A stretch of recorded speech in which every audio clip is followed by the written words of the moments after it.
काळ पाटील त्यांना शेतकऱ्याला जी बिल्डरने बंदूक दाखवली त्यावेळी प्रश्न विचारला त्यावेळी ते म्हणाले की तुमच्याकडे वेळ आहे माझ्याकडे माहिती नाही आहे सगळ्याची. चंद्रकांत दादांचं असं विधान आलंय. मी पाहिलं नाही, ते बातमीच नाही माहिती. बातमी काय चालली आहे? मी पाहिली नाही. ज्या पद्धतीने तुमची बदलची भाषा आहे, तुम्ही ज्या पद्धतीने म्हणताय की स्वतंत्र लढलं पाहिजे त्यासाठी तुमचं तोंड गोड केलंय का? त्यामुळे मी तोडगोड केलंय का महायुतीचा पेढा भरवला सचिन अहिरने. अर्धा पेढा भरवलाय. माझे मित्र आहेत चांगले. महायुतीमध्ये तीनही पक्ष मजबूत आहोतच, त्यात प्रश्न असण्याचं कारण नाही. पण राष्ट्रवादी काँग्रेस पक्षाचा एक कार्यकर्ता म्हणून माझी जी भूमिका आहे ती मी प्रकर्षानं आपल्यासमोर मांडत आलो. पण याचा अर्थ माझ्या दोन्ही पक्षाच्या सहकाऱ्यांनी निवड माझी लायकी आणि अवकात काढावी एवढाही काही मी छोटा कार्यकर्ता नाही. माझा पक्ष तेवढा छोटा नाही. माझी त्यांना विनंती आहे, आज मी स्वतः उपमुख्यमंत्री अजितदादांना भेटणार आहे आणि सांगणार आहे की जशा पद्धतीची बंधनं राष्ट्रवादी काँग्रेस पक्षाच्या कार्यकर्त्यांवर प्रवक्त्यांवर आणल्या जातात तसं भारतीय जनता पार्टी आणि शिवसेनेच्या नेत्यांवर सुद्धा आणल्या गेली पाहिजे. ही भूमिका मी अजितदादांकडे मांडली. स्वपक्षीयांचा कुठेतरी दबाव आहे का स्वपक्षीयांचा तुमच्यावरती दबाव आहे का?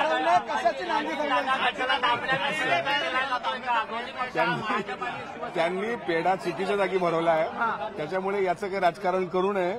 आणि मी शेवटी त्यांचा मित्र आहे जुना, त्याच्यामुळे त्या पेढ्याचा काही राजकीय अर्थ लावू नका. यांच्या संदर्भात पण तुम्हाला दबाव वाटतो का? तुमच्या पक्षातून तुम्हाला दबाव आहे? मला दबाव नाही आणि कोणी दबाव टाकू शकत नाही. मला माझं मत मांडण्याचा अधिकार माझ्या पक्षामध्ये आहे. सर, अजितदादा गटाला भाजप आणि शिवसेनेकडून दाबण्याचा प्रयत्न केला जातो का? सातत्याने तुमच्यापासून विधानं केली जातात. नाही, आमचं म्हणणं एवढंच आहे की विधानसभा तोंडावर आहे, कधीही विधानसभेची आचारसंहिता लागू शकते.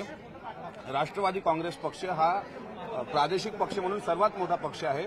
त्यामुळे आमच्या सहकार्यांनी आणि आमच्या विरोधकांनी दोघांनी सुद्धा राष्ट्रवादी काँग्रेस पक्षाला कमी समजू नये हीच माझी कार्यकर्ता म्हणून भावना आहे. आणि जास्तीत जास्त जागा लढल्या पाहिजे ही माझी भावना आहे. अगोदर जागा ज्या घोषित केल्या तर त्याचा फायदा होऊ शकतो असं वाटतं का? त्यामुळे तुम्ही वारंवार अशी विधाने केली? साहजिक आहे की आता मला वाटतं की अधिवेशनात जागा वाटपाचा निर्णय तिन्ही पक्षांनी घ्यावा आणि तिघाही पक्षांनी समसमान जागा वाटप करून घ्यावं, जेणेकरून आमचे जे इच्छुक उमेदवार आहेत ते उमेदवार साधारणपणे त्या मतदारसंघात तयारी तर करतील.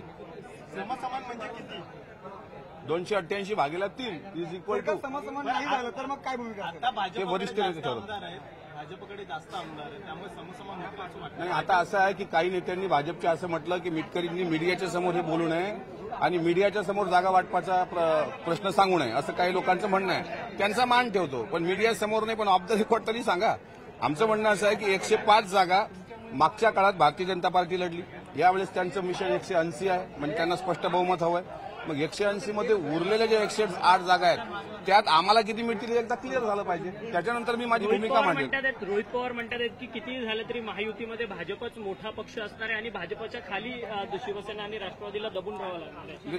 भाजपाची ते वारंवार इतकी स्तुती करतायत याचा अर्थ त्यांचं आतून काहीतरी कनेक्शन असावं. नरेश बस्के म्हणतायत की महायुतीचा मुख्यमंत्री हा एकनाथ शिंदे पुढचा चेहरा असणार आहे. त्यांच्या पक्षाचे ते खासदार आहेत, त्याच्यामुळे त्यांची भूमिका आहे. मी माझ्या पक्षाचा आमदार आहे, त्याच्यामुळे माझी भूमिका आहे की माझ्या पक्षाचा नेता महाराष्ट्राचा मुख्यमंत्री असावा. आता दुसरं कोण सक्षम आहे महाराष्ट्रात? महाराष्ट्रात दुसरं सक्षम कोण?